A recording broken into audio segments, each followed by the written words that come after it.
Eclipse season is right around the corner, but you may have been feeling the weight of these eclipses before they've even started.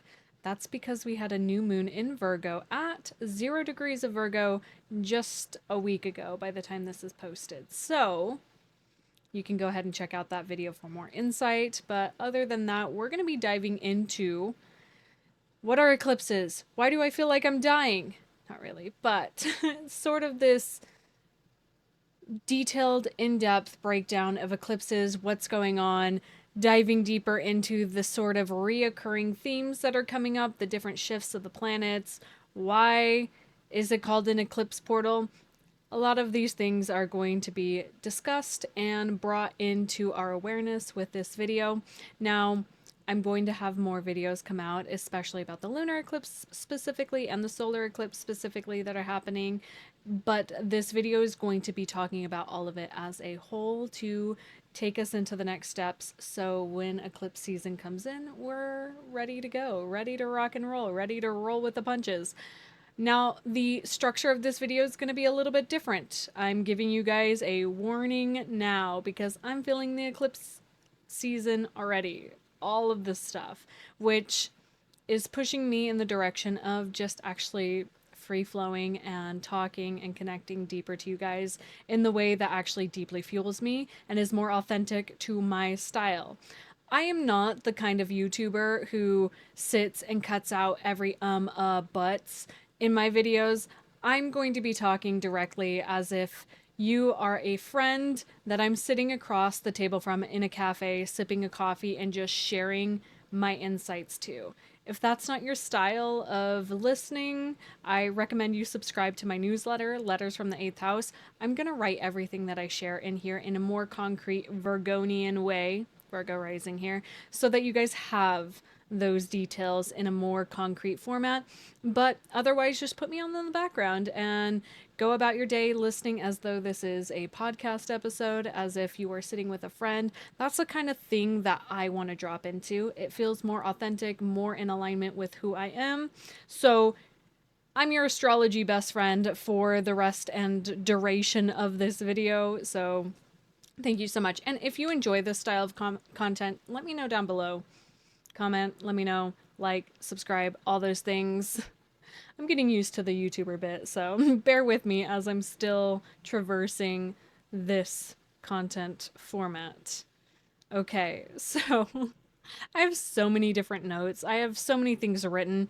The energetic of these eclipses are different in a good way, in a re-looking at sort of things that are coming up. But first, I want to talk about eclipses specifically. So I've got my little notes to the side to make sure I do stay on some sort of track, but there may be moments where I just yap, because that's what I like to do. I love astrology. This is my passion.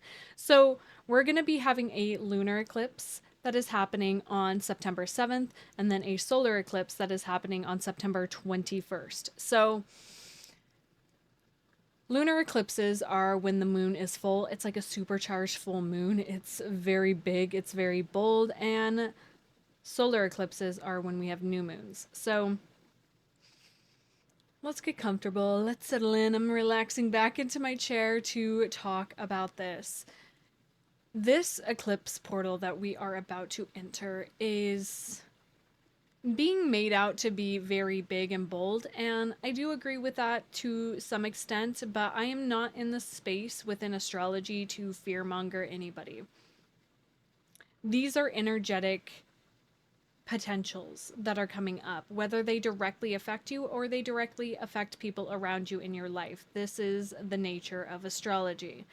The thing about these eclipses, though, is it's affecting your area of life in which Virgo is within your natal chart.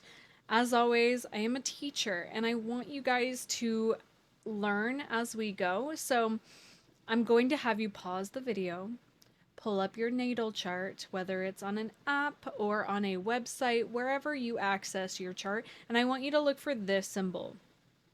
This is Virgo, okay?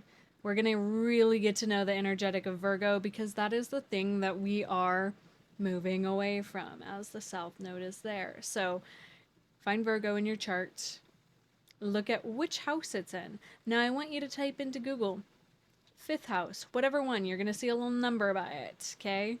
That's the area of life that we're going to be focused on right now. And then it's opposite where Pisces is, okay? So that's your little homework. Again, a lot of this is going to be written more in depth on my newsletter, but I want to invite you guys to actually start researching on your own, okay? Quick looking up. So what is about to happen here are right eclipses, and I like to kind of take it back to ancient times, right? Because imagine seeing a solar eclipse. That's when the moon moves in front of the sun and blocks out the sun. Terrifying, right? Now a lunar eclipse, when the earth's shadow is blocking out the light of the sun, right? We get that red kind of moon. If we didn't have the science that we have now and understanding of the astronomy and how the planets are moving, these would be cataclysmic events, right? We would see these as omens. We'd see these as sort of indications of massive endings, massive beginnings, and that's how we still view them in astrology. So again, solar eclipse occur when we have a new moon. This is when, like I said, you know, the moon passes between the earth and the sun, blocking out the sun's light, right? We get this like cool ring around it. And then the lunar eclipse happens when we have a full moon and the earth is casting the shadow on the moon, and it's like a supercharged full moon. So the symbolism of eclipses are tied to fate, destiny, karmic cycles, all these big buzzwords that we're hearing a lot in the spiritual community. And they do happen along the nodal axes. What is a nodal axis? This shows us mathematically where the eclipses are going to be occurring.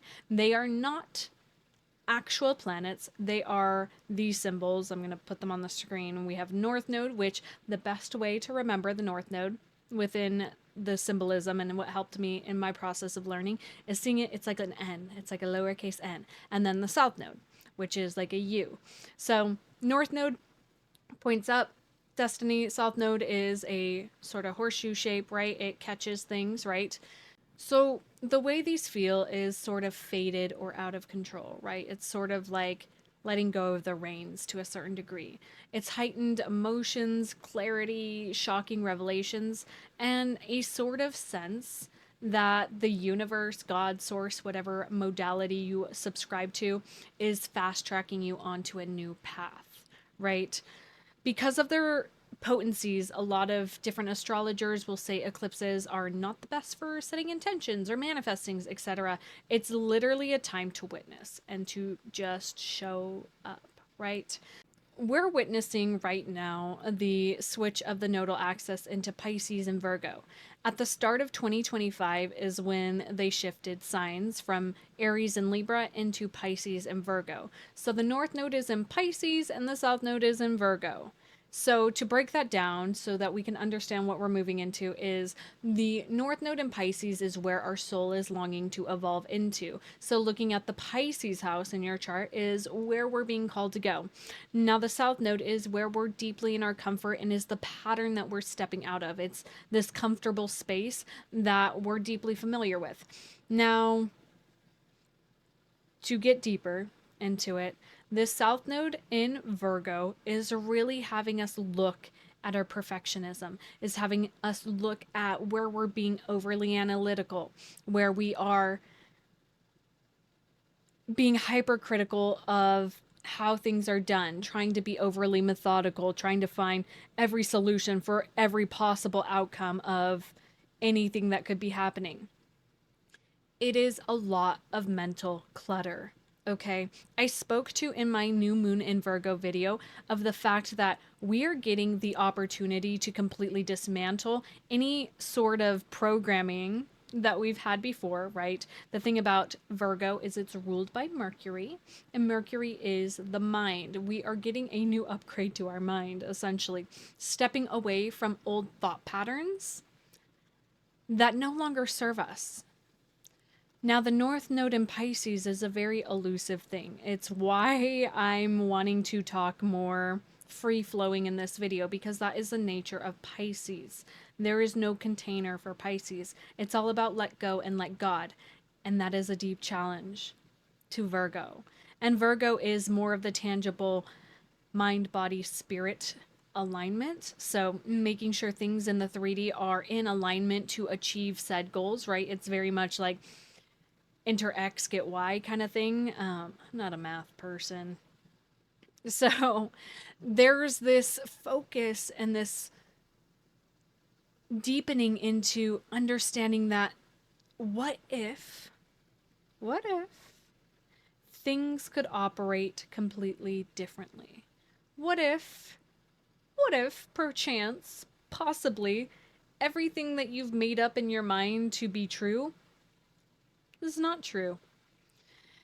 Now, for a common person, that can be terrifying, right? To realize and recognize everything that you've based as fact in your mindset is maybe just one potential, one thing. So it's really broadening your perspective here.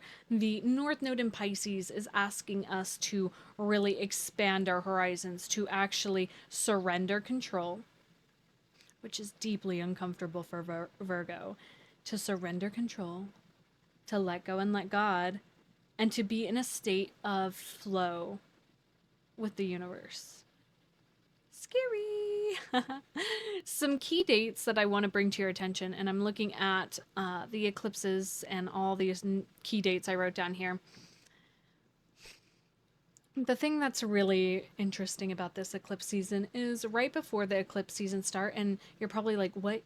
You keep saying eclipse season. That is the 2-week period between the eclipses because we're having that lunar eclipse happening on September 7th and then the solar eclipse happening on September 21st. That 2-week period between those two are the eclipse portal or eclipse season, right? It's these bookend moments. So, right before eclipse season starts on September 1st, Saturn retrogrades back into Pisces. And I can feel the like, why are we talking about Saturn? Saturn's been in Pisces since March 2023 until May 24th of this year. So we had about 2.5 years of Saturn in Pisces, and then Saturn moved into Aries, which really kick-started a different sort of energy. And now it's moving back into Pisces because we're getting a final glance at the lessons that Saturn in Pisces was bringing to our awareness. Now, if you natally have Saturn in Pisces, that means you're getting a finalization of your Saturn return. And for those of you who have any other prominent Pisces placements, this is going to be showing up in structures and boundaries. Now, how do we bring structures and boundaries to spirituality, to Pisces? Pisces is the last sign. It has no boundaries. It is boundaryless. It's ruled by Neptune. And it's this sort of, I see it as fog. That's how I've always interpreted Pisces. And it's this dissolving of anything that could possibly contain it. And so then we take Saturn, which is all about discipline and hard work. And I heard due diligence. Struggling with that word. Saturn is all about structure. It's about time. It's that one finite resource that we see in this 3D reality. And Saturn in Pisces has been really teaching us discipline around our beliefs, around our spirituality, around these sort of modalities that are the framework for most of us who are probably watching my videos. I trust that this finds like-minded individuals of our beliefs. So it's less of spiritual escapism and more of spiritual responsibility, of seeing where these eclipses are really bringing in the attention of spiritual bypassing, right? The thing about this sort of energetic of this eclipse season is looking at the illusions that may be present, right? Especially illusions about ourselves, that don't serve us anymore. False illusions. I see a lot of masks. That's the thing about Pisces, is it's so boundaryless that it takes on other identities. And the thing about Saturn is it comes in and says, no, we need a container. It's this idea of the masculine and feminine. If you've watched any of my other videos, like on TikTok or when I'm channeling, I really enjoy speaking to the masculine and feminine archetypes, because the masculine, Saturn, creates the container for the feminine to actually be in creative expression. Without any container, there is nothing. There is just nothing. And that's the thing about Pisces, is it's so much nothing that it is everything, which is wild to contemplate. Now Saturn comes in and it creates this boundary. It's like having a cup. Saturn is the cup. It is the chalice that the water pours into. Okay? This eclipse season is about to collapse illusions, right? These sort of false identities, these false masks around our beliefs, around that Piscean area of our life and that Virgo Pisces axis. It's really just like creating this container, and it actually creates more opportunity for complex desires or understanding of ourselves to emerge. Because when there's containers, we have a better idea and a better direction to move into. So it's a very interesting duality that's coming up here with Saturn moving back into Pisces. It's bringing in this sort of oomph and this finalization before we actually step into this whole new thing, which is, that's a whole nother video. Saturn and Aries and Neptune and Aries and Uranus and Gemini, that whole reality that we got a glimpse at this summer, and now we're deep in reflection. So some key dates I want to bring up to you. The nodes moved into Pisces and Virgo at the start of this year, right? We had a lunar eclipse on March 14th. I want you to pause, look back at your photos, and see what was happening. That was the start of something, okay? So this was a moment, right? A sort of seed planted. And then from then until the solar eclipse that's going to be happening is a sort of moment, a 6-month period, a 6-month incubator where something is coming to fruition. Now, this eclipse season is going, I keep saying eclipse season, I'm not meaning eclipse season. This nodal axis of Pisces and Virgo is going to be lasting until 2026. Okay, so this 18-month period of focus on the area of life of Virgo and Pisces. Saturn is going to be staying in Pisces until February 13th, 2026. Okay, so we're going to be getting this foundational piece, this sort of wrapping up, this kind of, I keep hearing the word like midwife. That's the sort of energy that I'm getting from Saturn and Pisces right now, is it's helping create the foundation and environment to birth a new aspect of self, a new identity when Saturn officially enters Aries and will be in Aries for the next 2.5 years. Okay?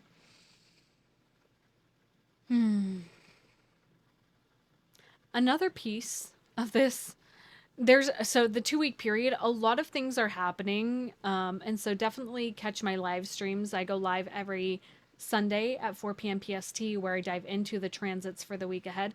But that 2-week period, there's a lot of shifts. A lot of the personal planets are shifting signs. We have Venus shifting. We have Mercury moving so quickly. We have a Mercury Cazimi happening. We have so many little things that are happening in this period where it's just kind of like a lot is happening and we're just being asked to sit and witness.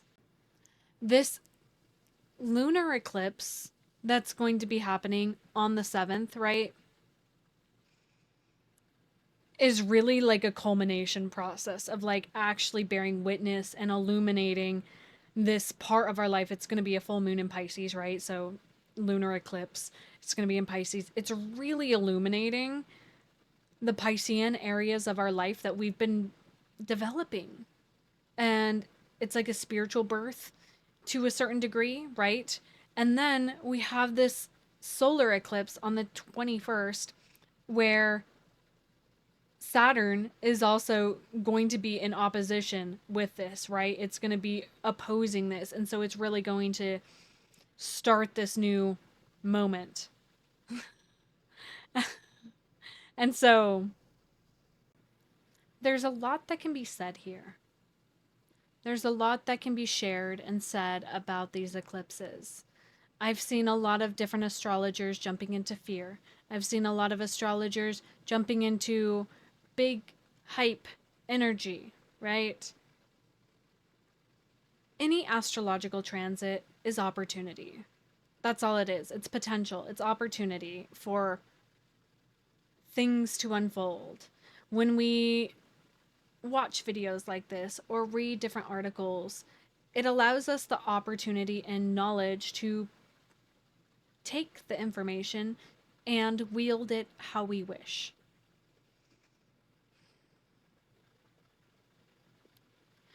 This Virgo season is allowing us the opportunity to completely rewire our nervous system to be in alignment with our beliefs. I see a dismantling of old illusions that don't serve us anymore, that really release any karmic guilt that we've held, especially with programming that we were raised in. Virgo is a perfectionist. Hi, I'm your friendly Virgo rising. This eclipse season is very present for me. I feel, not that I feel more qualified to talk about it, but I'm moving through living experience with it.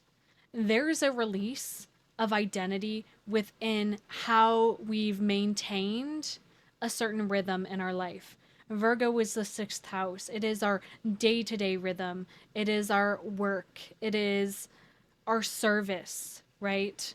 It is how we make the puzzle pieces fit. This North Node in Pisces is allowing us a whole different perspective on the puzzle. It's as though Virgo is viewing this puzzle like a 3D or like even a 2D puzzle that you lay on the table, right? You just put the pieces in place. Pisces is pulling us back and allowing us to see, what if this was like a Rubik's Cube, right? Instead, there's different sides to this puzzle, completely different perspectives. And it's allowing us the opportunity to view things at a completely different frequency. And it can be deeply intense. I'm not trying to bypass the intensity of this. Like, it really is an intense moment for us to allow our minds to be reprogrammed. There's nothing you need to do for this to happen. There is just being and witnessing your thoughts that happen with these eclipses. So, my invitation for you, as my friend sitting and getting coffee with me, is watch your thoughts, journal, be in practice, be in meditation, really witness how your mind is moving and watching the old thought patterns. Again, there's a lot of thought mentality coming up here because we're in Virgo season. It rules the mind, it's ruled by Mercury. We're really seeing how our thoughts create our reality. And the North Node in Pisces and Saturn moving into Pisces is granting us a new container, a moment for us to really sit with how we do want to contain the Piscean energy, even if it is just an illusion of a container, because that's a paradox that we're entering in. But it is certainly a new way of seeing things. I'm also feeling into that Saturn in Pisces where it can kind of be a double-edged sword, where if the container is too constricting, it suffocates that flame. But if it's loose enough and it allows, it's like, it's reminding me of a practice I had when I was working in retail, where I would imagine a shield of energy around myself because, as those of you who know, working in customer service, working in retail, there's a lot of unwarranted energy projected onto you. I would imagine almost like my pine cone back here, it was like a shield, but there were like scales, and that only the good could come in, and only the things that served me could come in. And it kept out anything that was harmful or dark. And it's loose enough to allow you to breathe and move, but it contains you enough that you don't leak yourself out also. So it works both ways, this Saturn and Pisces energy. I'm seeing it almost as like chainmail, right? Like it can't allow swords to cut through you, but you can still move in it. Yeah, it is heavy, right? It is heavy, but that heaviness serves as a reminder of the container itself. A lot of this was mostly channeled. That is the nature of the North Node in Pisces. It is this sort of energy that is elusive and is deeply personal. So I invite you to look at your own natal chart and look at where is that North Node in Pisces landing for you? Which house is it falling in? How has that been coming to fruition since the nodes moved into the Pisces and Virgo axis at the start of this year? How have you been diving deeper into the themes of letting go and letting God? Where are you still holding on to old thought patterns that really want to break free? And I heard the song, I want to break free. Uh, keep an eye out for my newsletter. Like, that's what I have up to the side, is some of these talking points that I have written in there. You know, there's a lot that's happening, and I'm going to dive deeper into specifically each part of this. I'm going to be talking about the lunar eclipse in another video, and I'm going to be talking about the solar eclipse in another video. So definitely subscribe to my channel so you get notified when those videos come out. And if you've been liking this and liking this style, let me know. I'm open to feedback, but I'm also still going to be myself. So share what you will down below. Let me know which house is Virgo season landing in, where the sun is transiting, where this south node energy is bringing your attention. Again, the sun is transiting, so we're just becoming deeply aware of our patterns. Deeply aware of our patterns here. Mental patterns, thought loops, all those things. What if change in your life could be the greatest gift and not the thing that dismantles you? What if the dismantling is the gift? I don't want you guys to dive into panic. Instead, sit with yourself every day. For that 2-week period that we are in the middle of eclipse season, just write. Just connect. Whatever that looks like to you, whether it's writing, whether it's meditation, whether it's taking a walk. There's something about really looking at your day-to-day routines and watching and witnessing the thoughts that come up as you're moving through these things. It's going to be an evolution of how you move with your nervous system, how your thoughts create your reality. I cannot press that enough. All right, I think that's all. I've been sitting here with this, taking pauses. As you can see, I did clip the video a little bit because there were just moments of silence where I'm just feeling this. And that's kind of the nature of North Node in Pisces. It's a feeling. I can try my best to grab all the words, but there's never words that can describe Pisces or the 12th house or Neptune. They are very deeply feeling aspects. I'm going to invite you guys to sign up to my newsletter, Letters from the 8th House. I'm going to be sharing a Substack post about this and going deeper into it. And for those of you who are on my newsletter, I'm going to be sharing more insights about how we can navigate this. I kind of want to create a guide for you and just like journal points of like each day, what to sit with, what to move with, especially as the the moon is shifting, and just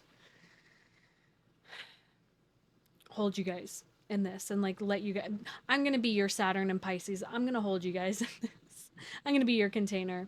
So definitely subscribe down below and subscribe to my newsletter, subscribe to my channel, comment, like, share, all the things. That's it. That's all from me.